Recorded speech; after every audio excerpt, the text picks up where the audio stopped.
Hey, here we are, the Baco Motorsports Power Hour. I'm Mike Griffith, Bakersfield, Californian motorsports rider, and I've got Scott Schweitzer from Bakersfield Speedway in for this first segment today. How you doing, Scott? Good, Mike. Thanks for having me in early. No problem. Thanks for being here. No problem. There's big goings on throughout the racing world. As usual, it's August, lots of racing going on everywhere. First of all, we got to take care of some business. Okay. That the American flag's got to come up here because we love America.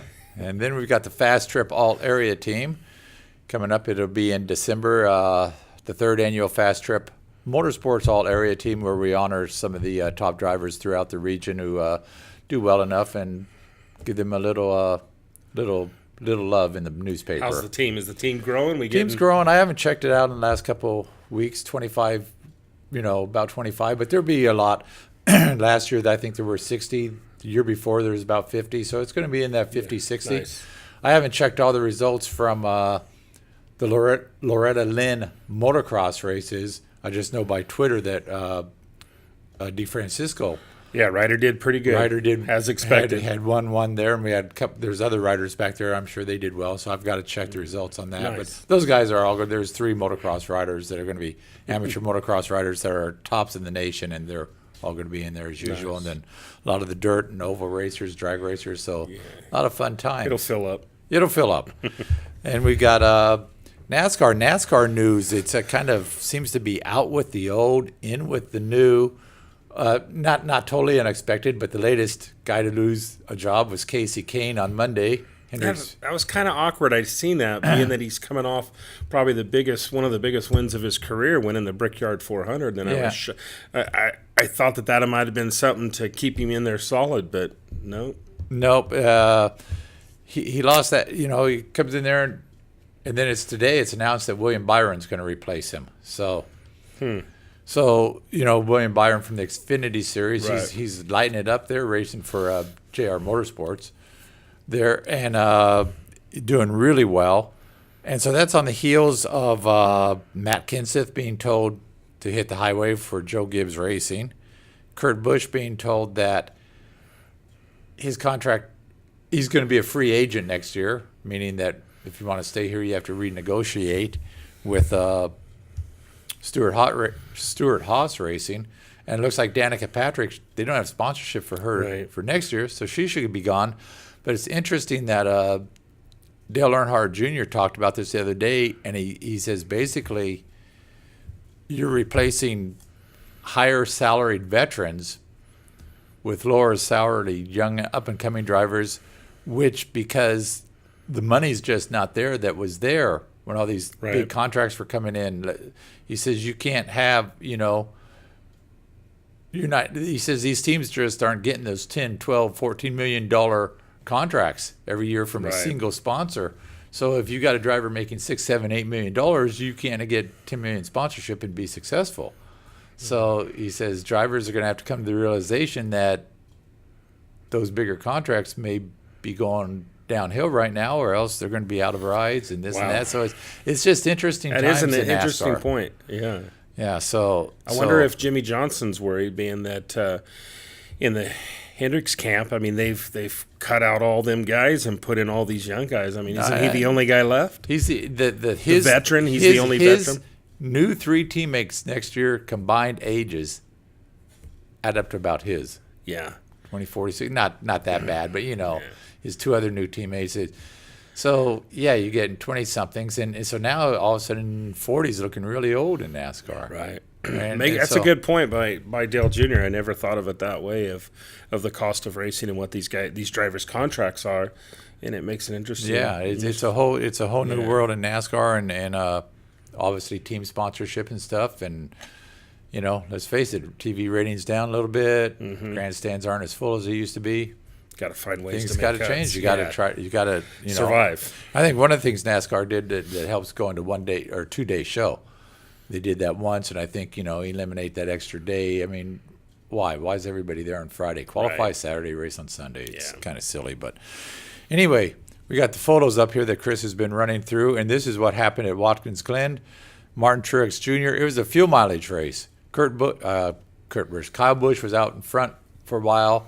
Went in for a pit stop, came out and said, He had to go back in. A lug nut got caught between the brake caliper. And so they put the tire on. It was loose, and so he had to go in, and so that kind of ruined his day. Kevin Harvick didn't run that well at all during the day and made it compounded worse. He got into a little accident on pit road, had to back up and do repair the car, and it was just not a good day, 17th for him. But a good day for Martin Truex Jr., who ran around there. He said it was so hard to go so slow. and it's, yeah, it's a way to win the race, but it's not very good racing when they get into that fuel mileage deal. And I mean, 5-6 seconds a lap slower than what they could be running just to stretch it. And it doesn't seem like racing when they're. Doesn't seem like racing when you're doing that and just basic because of the way everybody did their fuel stops. And it's just nature of the beast there. Yeah. Make the race 5 laps longer. We'll fix that. Now next year, aren't they having more road courses? I think they may be adding one. or I don't remember, or the second Charlotte date. Charlotte, they've turned it into a. Use that. I like road courses for NASCAR. I think it's pretty cool. Sometimes it's kind of better when they're not a few mileage race. Oh yeah, exactly. Happens, and these are the playoff points. All I'm putting up is playoff points. Martin Truex 34, Jimmy Johnson 16. The winner of the regular season, which Martin Truex should win unless he falls off the face of the earth, add 15 points to that would give him 41 as it stands right now. Second place in points is worth 10. I believe that's probably Kyle or Kevin. I didn't check. But until the regular season ends, those points don't count. But anyway, Martin Truex Jr. is going to go into the playoffs with a pretty good, healthy point lead. He could have 15, 20 points on somebody. I mean, if he wins another race, boy, if you've got a 20, 25-point lead in the playoffs, that's a lot of positions. When exactly do the playoffs start? They've got 3 more races. 3 more? 3 more races, I think. Yeah. They're Michigan this week. That's when I really get serious with NASCAR. Is when they get to the playoffs. Unfortunately, I don't spend a lot of time during the year, but I like it when it gets down to where they have to really win or run well to stay alive. So it gets fun.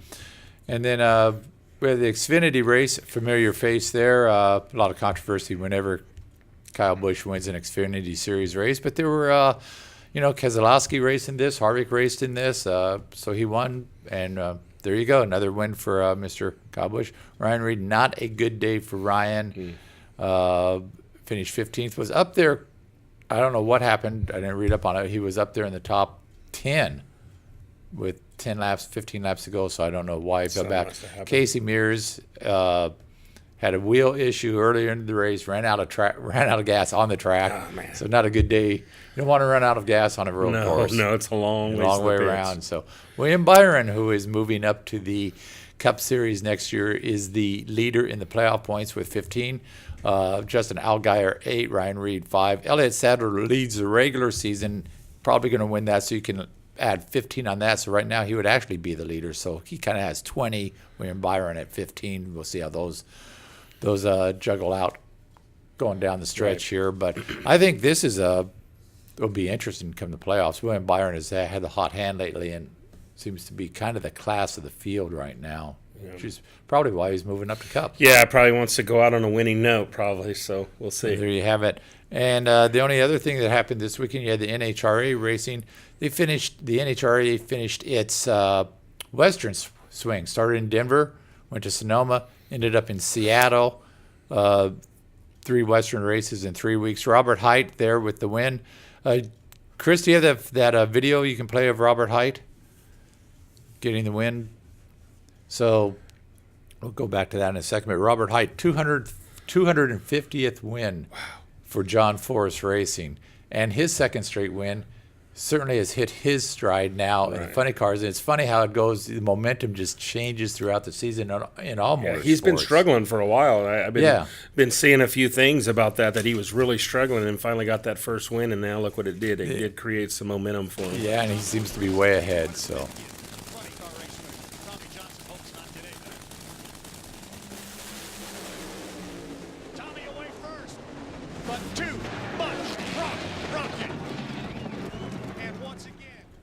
So there you go. That's a good win there, and it's interesting that Tommy Johnson, the Make-A-Wish car, was in the the far lane lost, and he's been running well. And it was just announced yesterday, I think, that